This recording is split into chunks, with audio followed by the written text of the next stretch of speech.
Bonjour à tous, j'espère que vous allez bien. Bienvenue pour ce nouvel épisode du Coin Recherche, saison 2, épisode L. Donc cette saison 2 qui a pour but de faire un lien entre d'un côté les mots parfaitement amassants, quelque chose qui est lié à de la combinatoire des mots, et de l'autre côté des modules bande-briques de certaines algèbres aimables, donc quelque chose qui relève plus de la théorie des représentations de Carquois, car nous avons déjà vu qu'un module sur une algèbre de chemin quotientée par un certain idéal, ça correspond exactement à une représentation, remplacer chacun des sommets par des espaces vectoriels, chacune des flèches par des applications linéaires, et il faut respecter les relations. Bon, je ne vous refais pas le topo là-dessus. Je vais juste dire brièvement tout ce que j'ai pu expliquer par rapport à cet intitulé avec les épisodes précédents. Donc très brièvement, j'avais commencé à vous raconter ce que sont les mots parfaitement amassants, puis j'avais fait une petite parenthèse sur les méandres qui va se révéler très utile. Et par la suite, je vous ai parlé ensuite du modèle géométrique sur lequel on va travailler avec ces histoires de dissection dualisable de surface.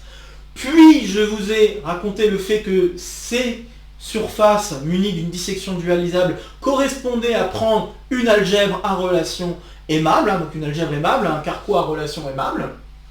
Mais je ne vous ai pas encore expliqué, donc là on entend un petit peu tous les termes du titre de cette saison. Je vous ai également parlé plus récemment encore des modules bande-briques et comment ça se traduisait sur la surface. Il me manque à vous expliquer essentiellement le mot « certaine ».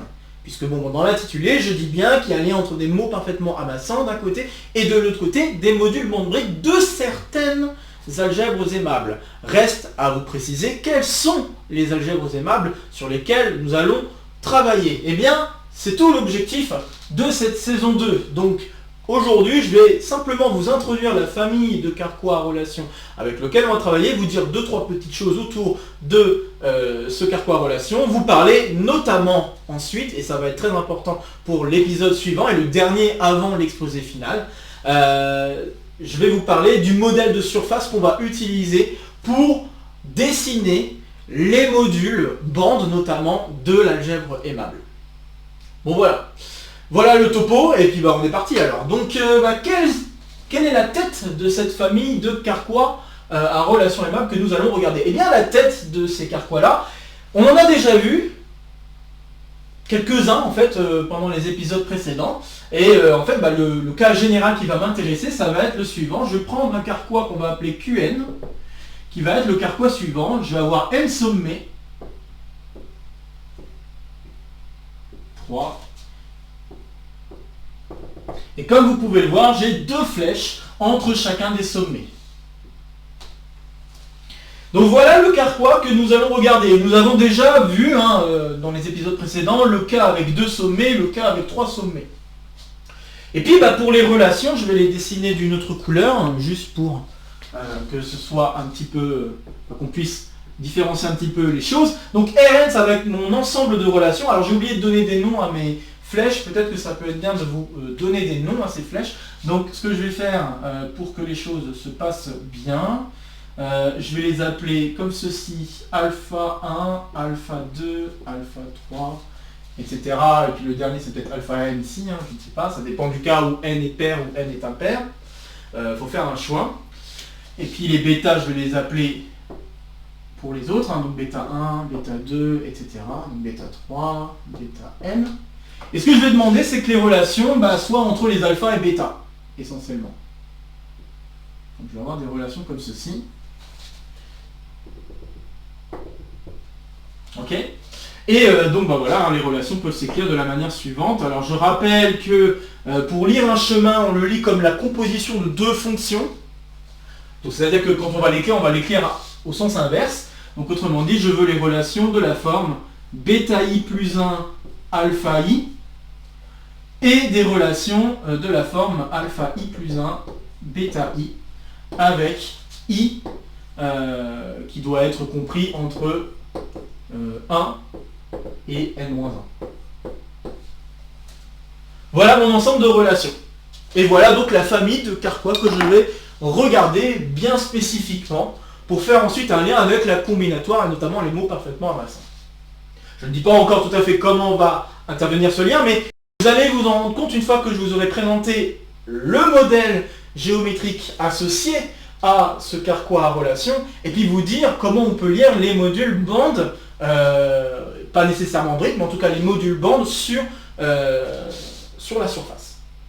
Bien, donc une question qui est un peu sous-jacente à cette chose, c'est quelle est la surface associée au carquois que je viens de vous donner. Alors c'est pas une question facile en général, à partir du carquois à relation, de déterminer la surface. Jusqu'ici, tout du long des épisodes de cette saison 2, je vous ai à chaque fois présenté d'abord la dissection dualisable, puis je vous ai ensuite construit le carquois associé, donc le carquois à relation aimable, associé à la dissection de surface. Pour vous donner vous redonner notamment deux exemples qui donnaient une partie de cette famille-là. J'avais donné l'exemple de l'anneau. Donc l'anneau, c'est cette chose-là. Je vous rappelle que les règles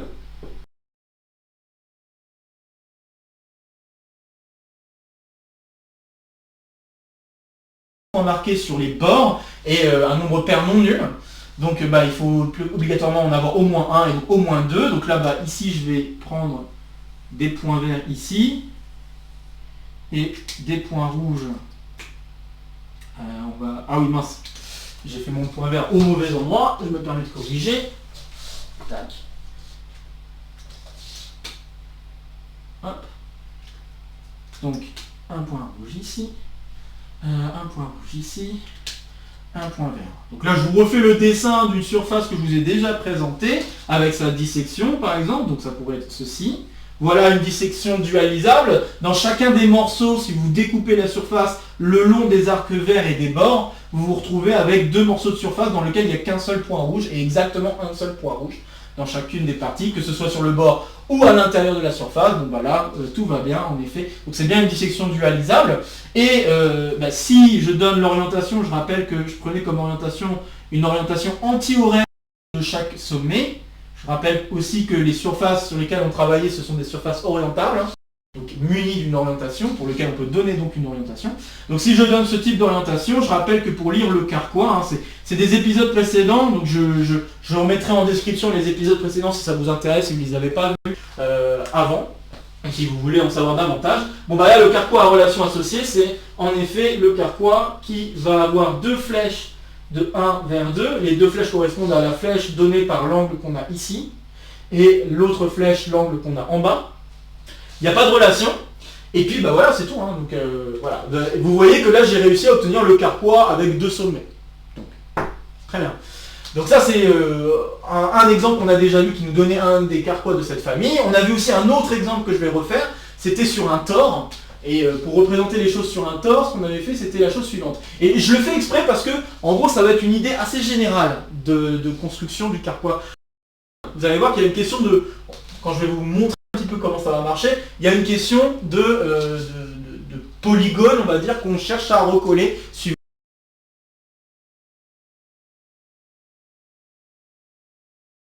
Je vais juste vous refaire une autre surface que nous avons vue ensemble. Donc, pour avoir un tore, je rappelle que topologiquement parlant, et même géométriquement parlant, si on veut, ce qu'il faut, c'est identifier les côtés opposés d'un rectangle. Donc vous prenez une feuille de papier, puis vous identifiez dans un premier temps les largeurs, si vous voulez, dans le même sens, orientés dans le même sens. Donc je vais faire ceci. Ok. Et puis ensuite, donc c'est-à-dire on ne retourne pas, c'est pas un ruban de Mobius, si on retourne on trouve un ruban de Mobius, et ça c'est une surface non orientable, c'est pas ce que je veux. Donc on identifie les côtés opposés, et puis pareil pour les longueurs, donc on fait la même chose, on identifie les longueurs et on obtient le tore. Donc si on fait les identifications comme ci suit, on obtient, donc c'est-à-dire que ce côté c'est la même chose que ce côté-là, et ce côté-là c'est la même chose que ce côté-là, on obtient bien le tore. Ok. Et donc ce que j'avais proposé, c'était un tore avec un trou. Donc ce trou, je l'ai coupé en 4. Hop. Donc là, l'idée, c'est comme si j'avais fait un dépliement. Donc l'idée de ce dessin, c'est comme si j'avais pris mon tore, j'avais fait un dessin sur le tore, et puis je redéplie le rectangle. Donc le tore, voilà. C'est ce qu'on appelle un dépliement. C'est un dépliement ou je sais plus si c'est un revêtement, je crois. On appelle ça aussi un revêtement de mon tore. Ok, donc voilà, je les déplie. Et bon, bah, j'avais posé les points comme étant les suivants. Je crois que j'avais mis un point vert ici, un point vert ici. Un point rouge ici, un point rouge ici. Et puis bah, on avait la dissection suivante. Donc je fais ça, ça, et puis je fais ça, ça. Non, pas. Oula, qu'est-ce que j'ai fait là? Je suis pas parti du bon côté. Ça arrive. Donc il fallait que je parte de l'autre côté. Voilà. Donc j'avais pris cette dissection, on s'était déjà amusé lors d'un épisode encore une fois précédent, les épisodes je les remets en description si ça vous intéresse. Nous avons déjà vu que cette dissection était bien une dissection dualisable de la surface du tore. Et ce qu'on avait vu aussi, c'est que le carquois associé à cette chose, donc si je numérote bien les sommets par rapport encore une fois à une orientation anti-horaire autour des sommets verts, ce qu'il va falloir que je fasse, c'est que cet arc-là, c'est l'arc 1, c'est le même arc, hein, d'accord, je répète que ceci est un dépliement du tore, donc imaginez que vous faites votre dessin, et puis ensuite vous décollez le rectangle que vous avez déjà collé au départ, hein, vous avez recollé le rectangle suivant les règles que j'ai données tout à l'heure, puis vous dessinez votre truc sur le tore, vous le dépliez, vous obtenez ce dessin. Okay, donc j'ai ça, après j'ai, donc on va dire 2 ici, puis 3. Donc si je fais ceci, eh bien le carquois associé, le carquois à relation associé à cette chose, ça va être le carquois suivant. Je vais avoir 2 flèches qui vont de 1 vers 2. Les 2 flèches, ce sont les 2 angles qui sont ici. On en a un ici, puis un ici. On a une autre flèche, une autre paire de flèches qui va de 2 vers 3. Et puis on va avoir des relations. Voilà, donc je vous ai rappelé les dessins de dissection de surface qu'on avait obtenus pour le cas n égale 2 et n égale 3, des choses que nous avons déjà étudiées, mais ça ne répond pas encore tout à fait à la question. On pourrait se poser la question comment donc obtenir la surface associée à ce carquois. Alors il y a des façons d'obtenir des données concernant la surface, sans pour autant avoir la dissection de surface, mais obtenir des données sur la surface à partir du carquois à relation. La première chose que je vais faire, c'est vous dire combien il y a de bords sur la surface. Il y a un moyen de savoir combien y a-t-il de bords sur la surface. Et puis ensuite, il y a un moyen de connaître également le genre de la surface. Le genre, c'est justement ce qui va nous permettre, quand on travaille avec des surfaces orientables, ça va être le point essentiel pour savoir quel est le type de surface qu'on va avoir. Est-ce que ça va être un tore à un trou, un tore à 2 trous, est-ce que ça va être un disque finalement, etc. etc. Donc, je vais m'expliquer un petit peu plus sur la chose, mais donc dans un premier temps, j'aimerais juste dire comment je peux obtenir le nombre de bords sur la surface. Donc, je répète la question d'abord. La question qu'on se pose ici, c'est quelle est la surface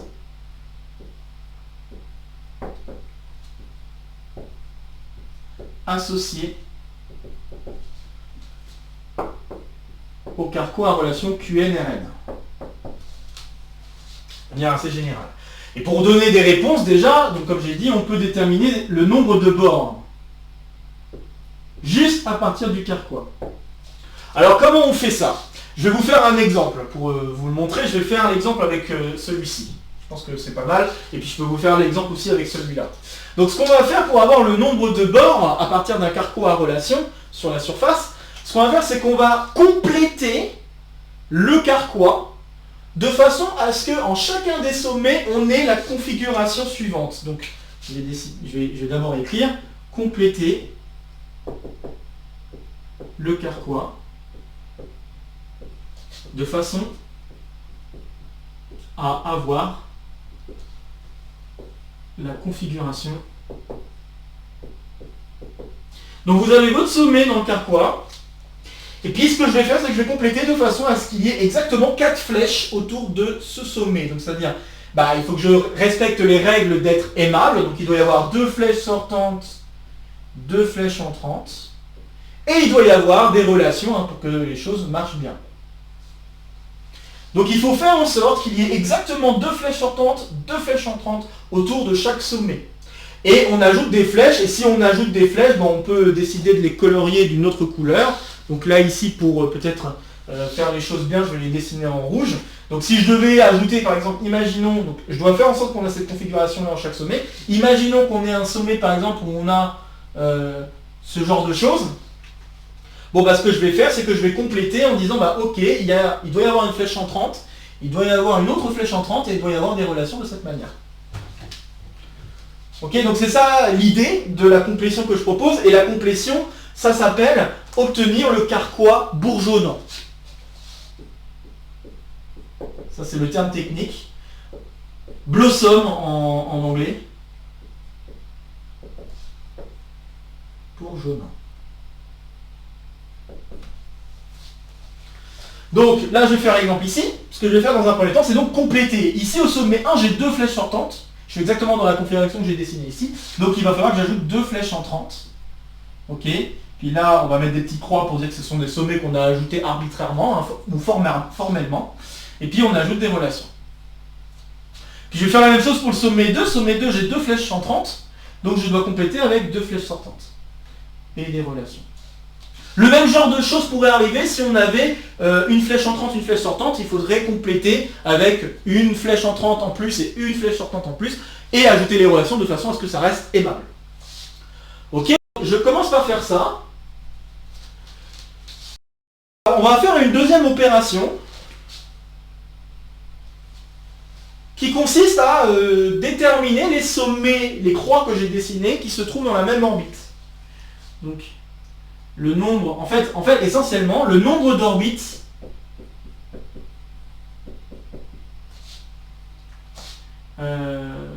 qui partitionnent les sommets qu'on a ajoutés, c'est exactement égal au nombre de bords. Alors, il faut que j'explique ce que j'entends par orbite. Alors, pour avoir une orbite, il faut qu'il y ait une question d'action, en tout cas une question de calcul à faire. Eh bien, le calcul va être le suivant. On va partir de n'importe quel sommet. On choisit n'importe quel sommet, peu importe. Il n'y a pas de grosse importance là-dessus. Donc, disons par exemple, je pars de ce sommet-là. Et puis, ce que je vais faire, c'est que, dans un premier temps, je vais chercher à suivre le chemin maximal qui me permet de passer d'un point vers un autre. Donc là, par exemple, un chemin qui me permet de passer de ce point vers un autre point, une autre croix, ça serait le suivant. Donc là, un chemin, quand je dis bien chemin, ça veut dire qu'on suit toutes les flèches dans le même sens. On n'a pas le droit de suivre à l'envers. Okay, donc je suis les flèches dans le même sens, et en suivant les flèches dans le même sens, alors pardon, hop, et il faut éviter les relations, bien sûr. Donc je vais avoir ceci. Je vais avoir ce point-là, qui appartient au même orbite que ce point-là.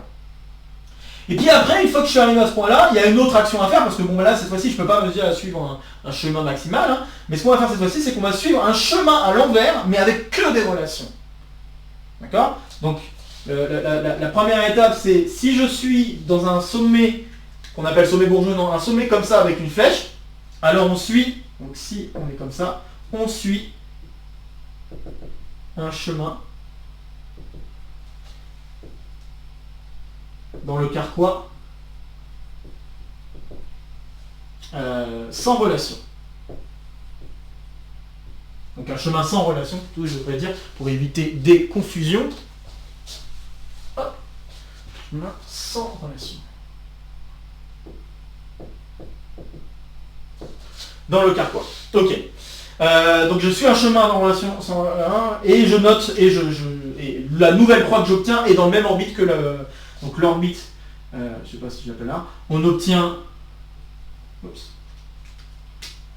on arrive en croix 2, disons, et dans ce cas-là, ça veut dire que croix 1 et croix 2 sont dans la même orbite.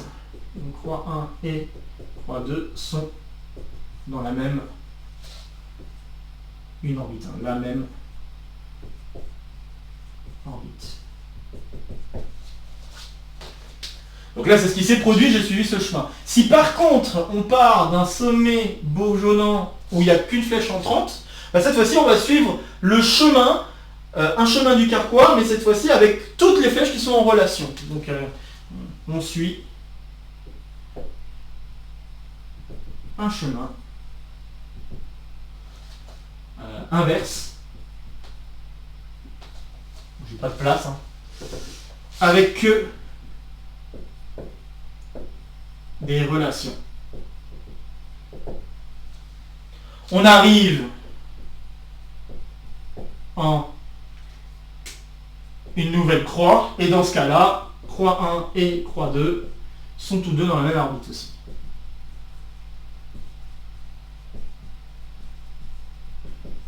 Et en fait, on va continuer ce type d'opération jusqu'à ce qu'on revienne au sommet par lequel on a démarré.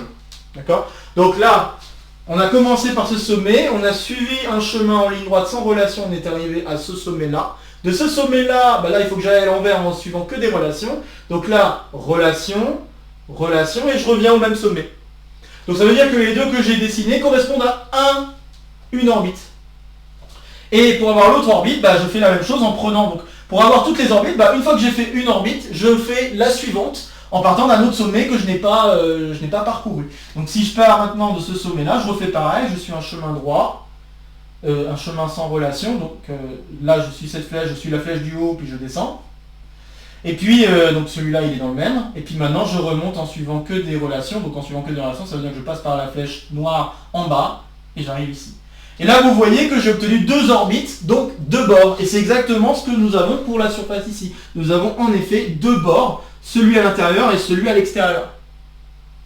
Donc voilà, le nombre de bords on l'obtient comme ça. Je peux m'amuser à faire la même chose ici, pour vous convaincre que ça marche bien, en tout cas, sur ces exemples.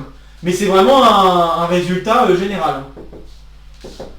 Donc là, d'après ce que je vous ai dessiné ici, il ne doit y avoir qu'un seul bord. Donc je vais partir de ce sommet. Et puis alors, le chemin en ligne droite que je vais obtenir, c'est ça. Donc je vais avoir tac, tac, tac. Donc j'ai suivi la flèche du bas en noir ici, entre 1 et 2, puis la flèche du haut entre 2 et 3, parce qu'il ne faut pas de relation entre les flèches. Donc 2 et 3, ok. Puis après, 3 vers le bourgeonnant, là, j'ai pas le droit d'aller vers le haut parce qu'il y a une relation, donc je vais vers le bas. Donc lui est dans le même orbite. Ensuite, je suis un chemin avec que des relations, à l'envers. Donc, je vais devoir suivre la flèche du bas vers 3, entre 2 et 3. Puis la flèche du bas entre 1 et 2. Et là, je dois descendre. Donc ce point-là est dans le même orbite. Ensuite, un chemin droit. Donc là, un chemin droit, alors je fais vers le haut, vers le bas, puis je monte. Donc je me retrouve ici. Et là, vous l'avez compris, j'ai réussi à avoir tous les sommets bourgeonnants, donc toutes les croix. Et maintenant, si je reçois les relations, je retombe sur le sommet de départ. Donc là, on n'a qu'un seul bord. Et c'est en effet ce que je vous avais dessiné ici, il n'y a bien qu'un seul bord. Ok? Donc vraiment, pour avoir le nombre de bords sur la surface, on peut faire comme ça. Et donc, en fait, de manière générale, on peut s'amuser à le faire sur ce gros carquois avec n. Et on verrait que si n est pair, on a toujours deux bords. Et si n est impair, on n'a qu'un seul bord. Voilà ce qu'on peut déjà dire sur la surface qu'on va obtenir. Mais on peut aller plus loin, on peut déterminer son genre. Je vais vous le dire dans un instant, je vais vous dire comment dans un instant. Donc je vais effacer ce que j'ai dessiné là, et je vais juste dire le résultat que je viens de donner.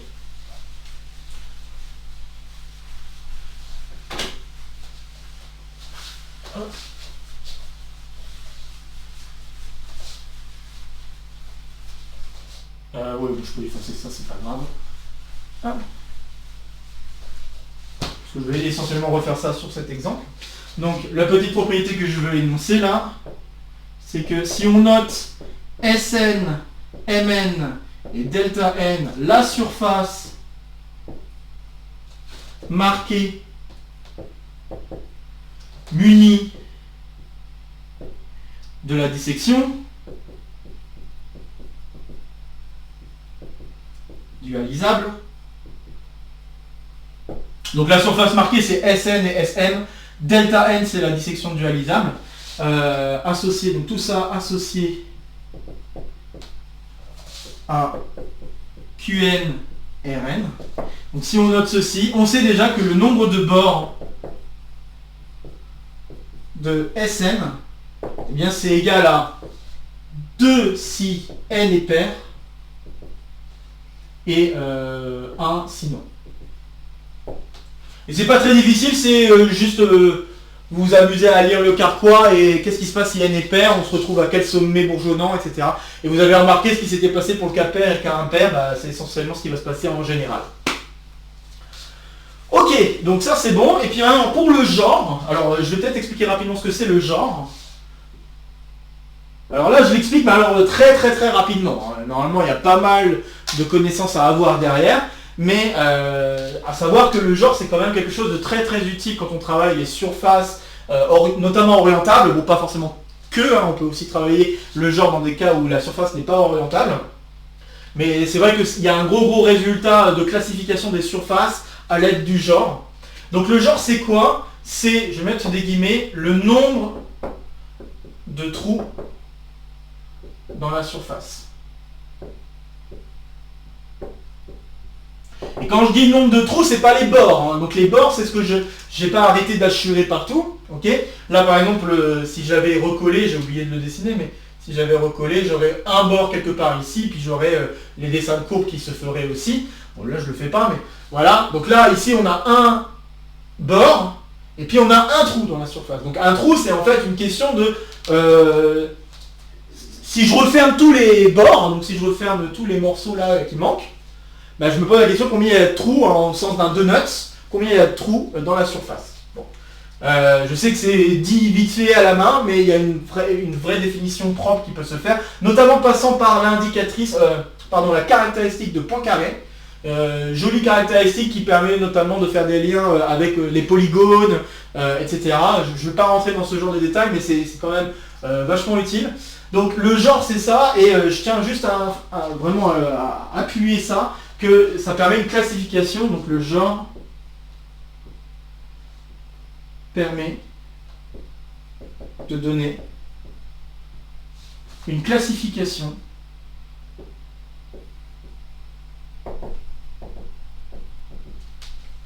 des surfaces orientables.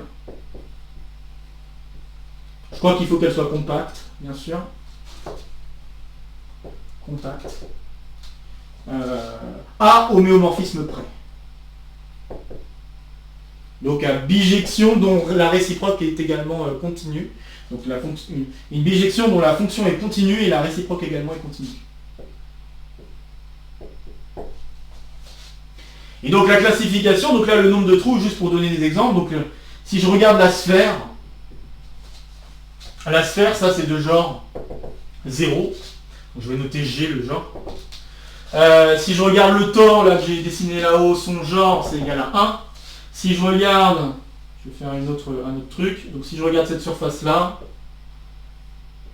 voilà par exemple là il y a 3 trous, donc bon bah le genre égale 3. Voilà. Donc quand on travaille avec des surfaces orientables, compactes, le genre ça se calcule aussi facilement que ça. Quand on travaille avec des surfaces non orientables, là c'est plus compliqué et ça demande plus de connaissances. Donc je ne vais pas rentrer dans ce genre de choses, nous on travaille avec des surfaces orientables. Mais si ça vous intéresse, vous pouvez toujours jeter un coup d'œil à qu'est-ce qui se passe quand on n'a pas de surface orientable et voir plus précisément quelle est la définition du genre. Mais voilà, il y a vraiment pas mal de jolies choses derrière ce calcul-là du genre. Et donc bon bah, on est capable, juste avec la donnée du Carquois, de déterminer le genre. Comment? Bah, on a une jolie formule qui va être la suivante. Donc le genre de la surface Sn, ça va être le calcul suivant. Je vais devoir compter le nombre de flèches du Carquois. Donc compter le nombre... Voilà, je vais peut-être l'écrire en dehors de la propriété, parce que là, la propriété, c'est le cas où il y a Sn. Et là, la formule que je vais donner, c'est vraiment un truc qui marche tout le temps. Je redessinerai le Carquois après, hein, vous en faites pas, c'est pas grave. Hop. Juste que j'aimerais garder cette propriété dans un coin. Hop. Donc, ce que j'aimerais dire là, c'est que si on a un Carquois à relation donnée et que je veux associer marqué avec dissection, alors le genre de la surface peut se calculer à l'aide du Carquois. Il suffit de compter le nombre de flèches, puis enlever le nombre de sommets, enlever le nombre de cycles orientés sans relation, compter le nombre de cycles orientés avec que des relations, j'insiste, et ensuite il faut que j'enlève le nombre de bords et que j'ajoute 2. Tout ça divisé par 2. En fait, ce qui se cache derrière ce calcul, c'est justement la caractéristique de Poincaré. Donc tout ce calcul-là, en fait, si j'enlève le plus 2, tout ce calcul-là, à peu de choses près, c'est la caractéristique de Poincaré. Ok? Donc voilà comment je peux déterminer le genre. Alors si je refais le Carquois que j'ai malheureusement effacé, hop, voilà. Donc ici, dans cet exemple, le nombre de flèches, c'est 4. Le nombre de sommets, ici, il y en a 3. Le nombre de cycles, donc P, bah alors P, je répète, P, pour compter le P, c'est le nombre de cycles orientés, donc des cycles comme ça. où il n'y a aucune relation. Bon là, il n'y a aucun cycle. Il n'y a aucun moyen de boucler. Donc là, ça fait 0. Le nombre de cycles où il n'y a que des relations, donc c'est un peu la même chose que le précédent, sauf que cette fois-ci, on demande à ce qu'il y ait des relations partout. Bon bah là, pareil, il n'y en a pas. Et le nombre de bords, bah, on l'a vu tout à l'heure, c'est égal à 1. Puis bon bah voilà, bah, j'ai plus qu'à remplacer dans la formule et j'obtiens ceci, donc GS égale 4 moins 3 moins 0 moins 0 moins 1 plus 2 divisé par 2 et ça me donne un genre égal à 1. Donc ça me dit automatiquement que la surface sur laquelle on doit travailler pour ce carquois, c'est un tore. Voilà, et après bon, on veut déterminer le nombre. On sait qu'il y a le nombre de bords, comme je viens de le dire, on sait comment on peut le déterminer à partir du carquois, donc je peux savoir aussi qu'il y a un trou. Un petit trou fait sur la surface même. Ok. Donc voilà ce qu'on obtient comme résultat, et c'est quand même assez joli d'avoir un résultat simple à calculer pour décrire quelque chose d'assez précis sur la surface qu'on doit dessiner.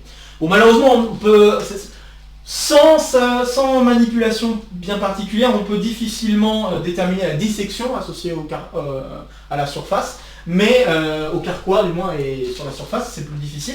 Mais déjà on peut avoir des informations importantes pour essayer de déterminer la dissection, quoi. Donc essayer de déterminer la chose qu'il faut dessiner. Et donc bah, dans le cas général, hein, donc GSN,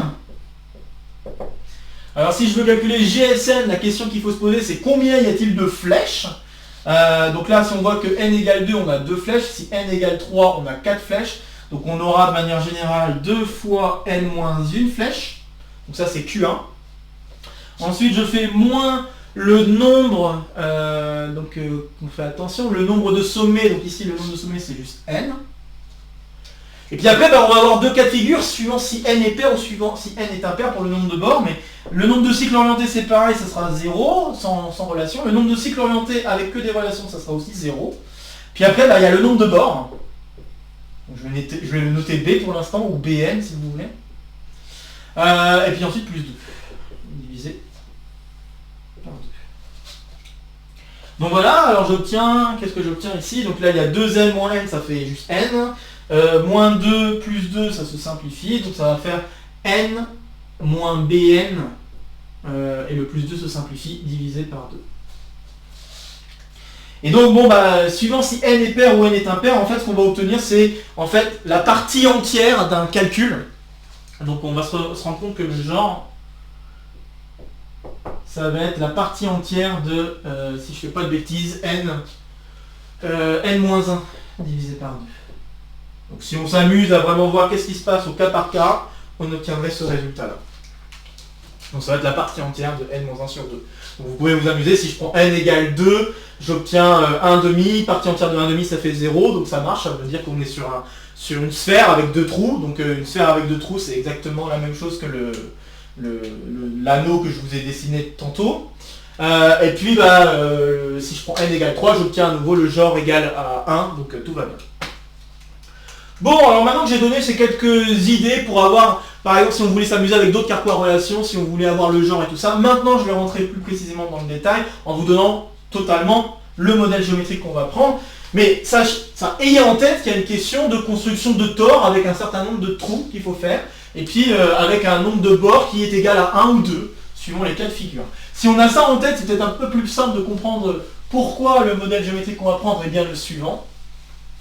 Et c'est pour ça que je me suis attardé peut-être un petit peu trop, hein, je sais pas, mais sur ces détails, c'est juste pour vous dire que bah, ce genre de calcul, ça peut se faire vraiment pour n'importe quel carquois, et bon bah généralement faire ces calculs-là, ça peut aider beaucoup pour déterminer la dissection dualisable d'une surface. Pour tout vous dire, par rapport à cet enregistrement, j'ai fait ce genre de calcul pour un autre carquois, afin de déterminer la dissection plus facilement et plus rapidement. Et ça a été très utile. Donc c'est pour vous dire que voilà, dans la recherche, en tout cas dans ce type de domaine, c'est quand même très utile d'avoir ce type de formule. Bon, alors maintenant, c'est quoi le modèle qu'on va utiliser? Alors comme je viens de l'expliquer, pour dessiner un tore, il suffit d'avoir un rectangle et puis d'identifier les côtés opposés. Quand on va dessiner la dissection, associée la dissection dualisable sur la surface, associée à ce type de carquois, on pourrait se rendre compte qu'en fait, pour dessiner la surface, donc on va avoir des questions de tore, hein, bien sûr, mais en fait on peut se rendre compte qu'il va falloir coller deux polygones polygone d'une certaine manière. Et donc je vais vous montrer comment on va construire les choses. Donc en fait, je vais faire le cas avec n égale 5 pour simplifier les choses. Et pour n égale 5, ce qui va se passer, c'est qu'on va dessiner des hexagones. Donc on va dessiner des hexagones. Donc on a ça. Tac. Alors je mets des couleurs, c'est pas pour rien. Vous allez vite comprendre pourquoi. Alors. Et je dessine deux copies du même hexagone. Voilà. Alors pourquoi j'ai décidé de mettre des couleurs? C'est parce que c'est très très lié en fait à la dissection associée au carquois. Donc en fait, la dissection duale, alors je vous avais raconté, dualisable, c'était pas pour rien, c'était parce qu'il y a une question de dessiner le dual, c'est-à-dire dessiner en fait la dissection rouge correspondant à la dissection verte. Et bien là, ce que je viens de vous dessiner, c'est la dissection rouge de la surface.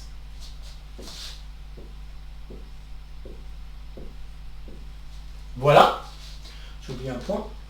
Et donc, le seul point vert dans chacun des morceaux va être représenté ici. Ok? Et puis, on va recoller les côtés de chacun de ces hexagones, d'une certaine manière, de façon aussi à ce que tout fonctionne bien, hein, que la surface reste orientable et tout ça. Alors, pour le recollement, on va fonctionner de la manière suivante. Je vais préciser l'orientation de mes arêtes. Cette arête-là va correspondre au sommet 5, celui-là 4, 3, 2, 1. Et bien, je vais faire comme ceci, mais je vais, entre guillemets, retourner l'orientation.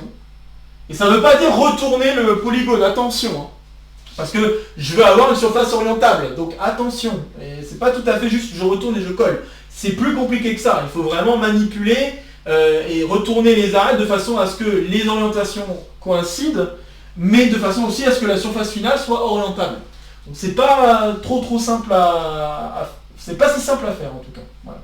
Donc 5, 4, 3, 2, 1.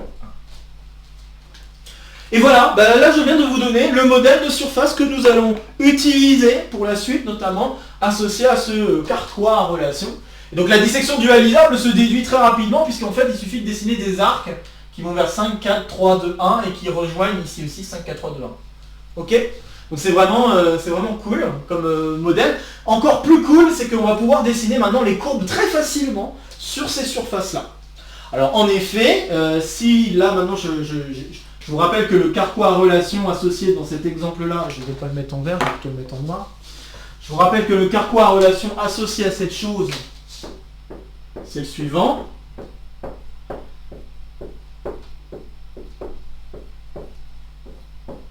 Et là, il faut se souvenir comment on dessine une bande. Alors une bande, je vous rappelle que c'est une courbe sur la surface qui forme un cycle. D'accord? Et on va dire que la bande va être une brique si elle ne s'intersecte pas elle-même.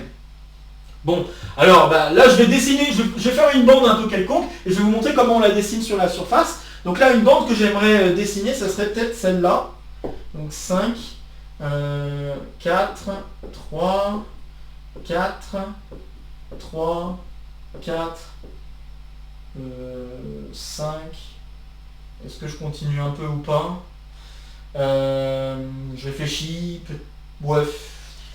J'ai envie d'utiliser un peu tous les sommets en fait. Hein, donc j'ai pas envie, peut-être. Je vais faire un exemple un tout petit peu plus grand.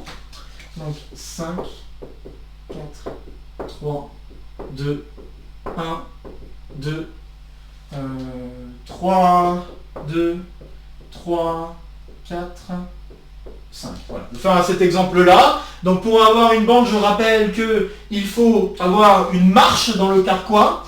Les flèches, en fait, ce qui est utile avec les notations qu'on a décidé de prendre, c'est que on peut décider que remonter c'est alpha, suivant les flèches alpha, et redescendre c'est suivant les flèches bêta.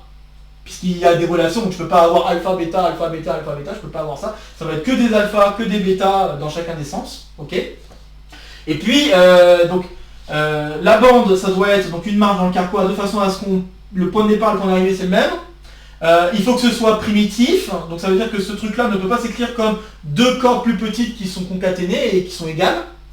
Et un autre truc, c'est que si je fais la concaténation plusieurs fois, ça donne encore une corde. Et ça marche aussi.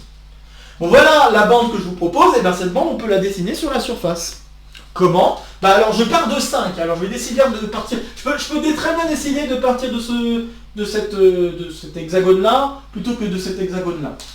Encore une fois, il faut imaginer que les deux hexagones sont recollés, encore une fois, 5 avec 5, 4 avec 4, etc.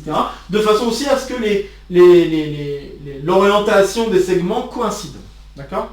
Il faut vraiment avoir en tête ce truc-là. Alors, je vais partir du sommet 5, donc en fait c'est comme si je partais de la diagonale 5 ici. Et puis on doit aller jusqu'où? On doit aller jusqu'à 1. Donc là je vais avoir un arc qui va de 5 vers 1, comme ceci. Je vais de 5 vers 1, puis à partir de 1, je dois aller vers 3. Donc 1 vers 3, je vais me retrouver ici. Ensuite, je vais avoir 3. Donc si je ne fais pas de bêtises, je vais avoir 3 vers 2. Donc 3 vers 2, je vais avoir ceci.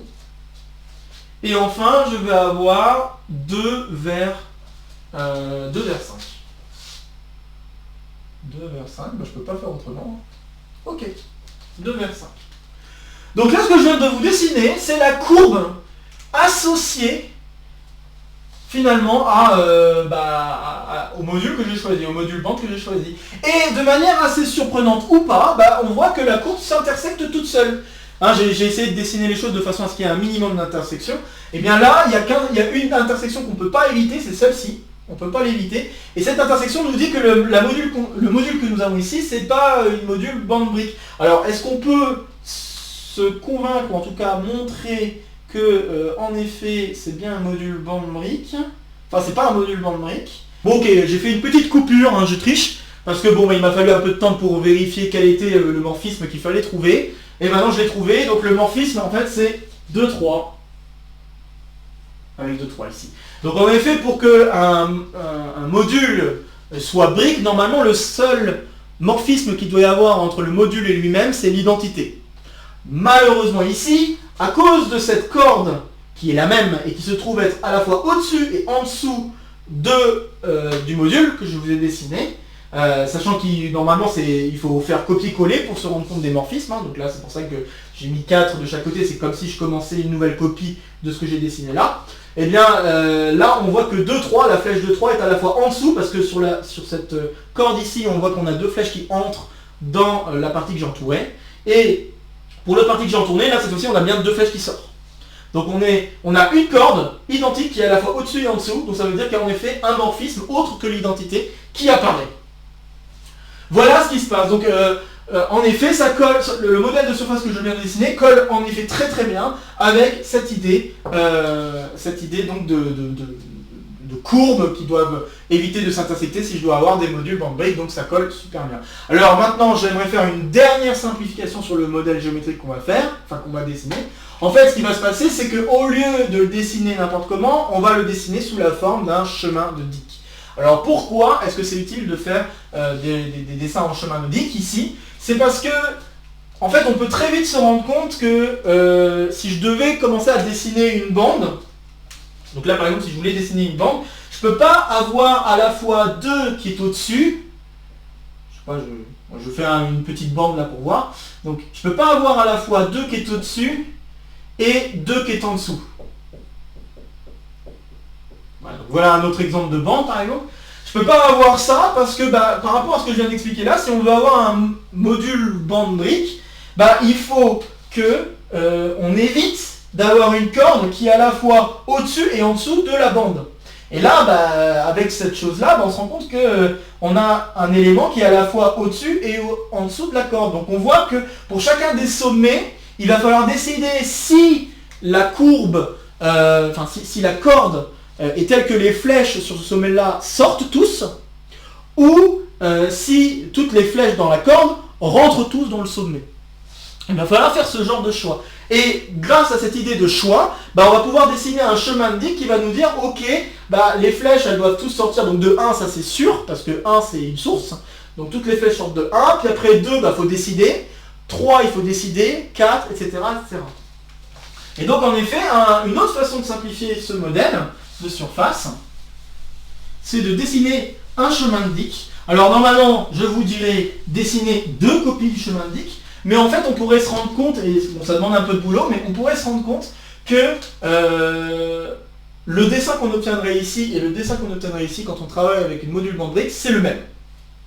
Donc finalement, je peux tout redessiner en un seul tenant, en dessinant en fait un seul polygone et en dessinant un chemin de digue. Donc par exemple, en disant, bah voilà, je vais avoir toutes les flèches qui sortent de 1 dans la bande que je vais dessiner, puis après je vais avoir les flèches qui sortent de 2, qui rentrent en 3, disons qui sortent en 4, et puis qui rentrent en 5. Donc là j'ai 5, 4, 3, 2, 1. Et puis voilà, bah, par exemple, un module qui pourrait marcher, ça pourrait être ça.